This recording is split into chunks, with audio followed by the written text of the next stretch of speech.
নাহমাদুহু ওয়া নুসাল্লি আলা রাসূলিহিল কারীম আম্মা বা'দ। আজকে আমি আপনাদেরকে সতর্কতামূলক এবং ঈমান বিধ্বংসীকারী ব্যক্তির সম্পর্কে কিছু গুরুত্বপূর্ণ তথ্য দেব, যেখানে গেলে মানুষের ঈমান নষ্ট হয়, ঈমান ধ্বংস হয়। সেটা হচ্ছে মাজার। মাজারে যারা যাবেন মাজার জিয়ারত করার জন্য,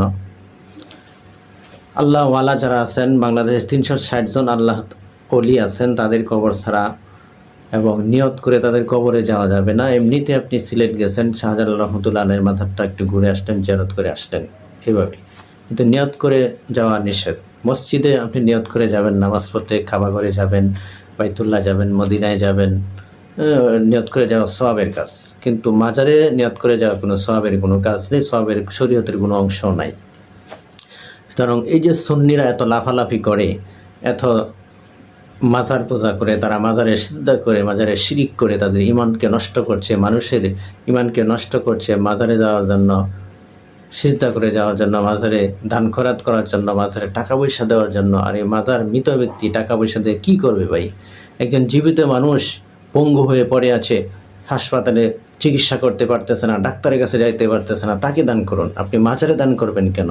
একজন মৃত মানুষ কবরে পড়ে আছে, আল্লাহ তাআলার সান্নিধ্যে চলে গেছে, ওই ব্যক্তির জন্য আপনি টাকা দেবেন কেন?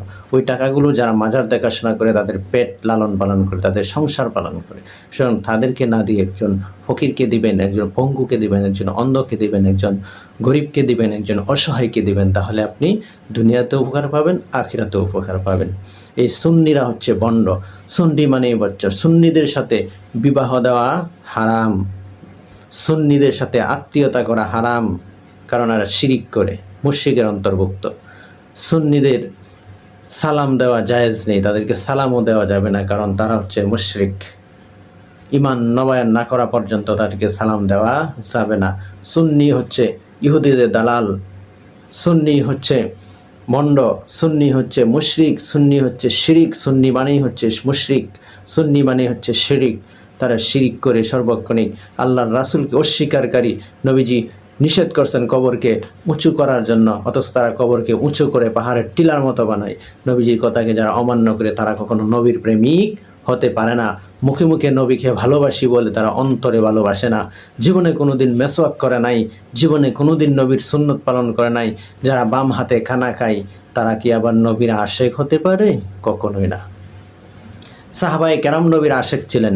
নবীজির প্রত্যেকটা কথা, প্রত্যেকটি কাজকে তারা পালন করতেন, তারা মেনে চলতেন। আর এই সুন্নিরা মেনবে তো দূরের কথা, নবীর সুন্নতের কাজ